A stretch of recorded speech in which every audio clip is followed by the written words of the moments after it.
কি অ্যালার্জি আছে আমার কিংবা ডক্টর টিভির প্রতি? আরে না, আমি সেই অ্যালার্জির কথা বলছি না।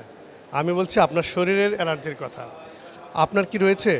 হয়তো আপনার নাই, কিংবা আপনার পরিবারের বা সমাজের অথবা আশেপাশের অনেকেরই কিন্তু অ্যালার্জির সমস্যা আছে। আসুন আমরা এ সম্পর্কে আজকে বিস্তারিত জানব।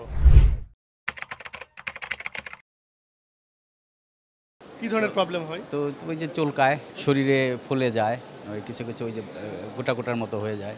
নর্মালি যেটা হয় যে মানুষের শরীর চুলকায় বা লাল ধরনের ছোট ছোট ঘামাচির মতো এই ধরনের কিছু ওঠে। এখন আমরা কথা বলবো ডাক্তার মোহাম্মদ মোস্তাক মাহমুদের সাথে, যিনি সহযোগী অধ্যাপক চর্ম ও যৌনরোগ বিভাগ, বঙ্গবন্ধু শেখ মুজিব মেডিকেল বিশ্ববিদ্যালয়। আমরা সবাই সাধারণত মনে করি যে চুলকানো বিষয়টি অ্যালার্জি। আসলে এটা যদি আমরা ভালোভাবে ব্যাখ্যা করতে পারি, অ্যালার্জির শাব্দিক অর্থ হবে সংবেদনশীলতা বা অতি সংবেদনশীলতা। আমাদের পরিবেশে যেসব উপাদান আছে, যেমন খাদ্য, যেমন ধুলাবালি, যেমন ঔষধ এবং অন্যান্য কেমিক্যাল বা জামাকাপড়, পরিবেশের এইসব বিষয়গুলি শরীরে যে সংবেদনশীলতা তৈরি করে সেটাকে আমরা অ্যালার্জি বলি। ওই অনেকে মনে করে যে গরুর মাংসে মনে হয় অ্যালার্জি। না, নির্দিষ্ট অ্যালার্জি এক একজনের জন্য এক একটা অ্যালার্জি। তা আমাদের দেশে যেসব খাদ্যগুলি অ্যালার্জি বেশি সাধারণত আমরা পাই, এর মধ্যে ইদানিং আমরা দেখছি যে গাজর, টমেটো, আলু এবং এই চীনাবাদাম, এগুলি আমরা কিন্তু মনে করি যে হয়তোবা গরুর মাংস, চিংড়ি মাছ, ইলিশ মাছে বেশি। আরেকটা অ্যালার্জির কারণ হবে আমাদের ওই যে ফুলের রেণু এবং ওই আমাদের পোষা প্রাণীর যে লোম থেকে যে অ্যালার্জিটা আসে। তো এইটা আমাদের দেশে কম, কিন্তু ইদানিং আমরা খুব বেশি লক্ষণ দেখছি যে অনেকে ফুল চাষ করে ছাদে। এছাড়া অ্যালার্জির কারণ হতে পারে ঔষধে, যে আমরা সব ওষুধে হবে এমন না, কিন্তু কিছু ওষুধে কারো কারো খুব অ্যালার্জি বা খুব রিয়াকশন হয়। আরেকটা ধরনের অ্যালার্জি আছে যে ধুলাবালি, সোফার যে ধুলা, ঘর বাড়ি ঝাড় দেওয়ার পর যে ধুলাটা আসে, যখন যানবাহনে জার্নি করি তখন রাস্তা থেকে যে ধুলাটা আসে, এটাও আমাদের একটা অ্যালার্জির বড় কারণ। আর আমরা অ্যালার্জির লক্ষণগুলি, যে কারো একটা ঔষধের রিয়াকশানগুলি খুব তীব্র হয় বা কোনো কোনো ক্ষেত্রে খাওয়ার রিয়াকশানও খুব তীব্র হতে পারে যদি এটা বারবার হয় কারো।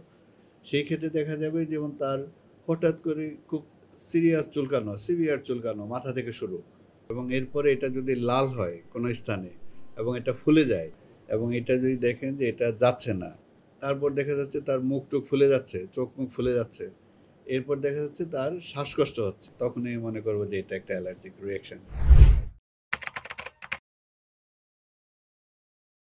পরিষ্কার পরিচ্ছন্ন চলাফেরা করা উচিত, কিছু কিছু খাদ্যদ্রব্য পরিহার করা উচিত। যে খাবারটা খেলে দেখেন যে আপনার শরীরে অ্যালার্জির প্রভাবটা বেশি আসে, তখন আপনি ওই জিনিসটা খাবেন না আর কি, এটা অ্যাভয়েড করার চেষ্টা করবেন। সাধারণত তো ডক্টররা বলে যে খাবার দাবার নিয়ন্ত্রণ করে চলা অথবা ট্রিটমেন্ট দেয়, ওষুধ মেডিসিন নিতে হয় আর কি। অ্যালার্জি যদি হয়, আমার প্রথমেই যেই বস্তু থেকে অ্যালার্জি ওইটাকে আমার আগে থামাতে হবে, বন্ধ করতে হবে। যেমন আমি এখন একটা ওষুধ খাচ্ছি, যদি মনে করি এটা থেকে অ্যালার্জি হলো, এই ওষুধটা আমি আর খাবো না, এখানে স্টপ করতে হবে। বা আমি যে খাওয়াটা খাচ্ছি ওই খাওয়াটা অ্যালার্জি, আমি এটা এখানেই বন্ধ করতে হবে।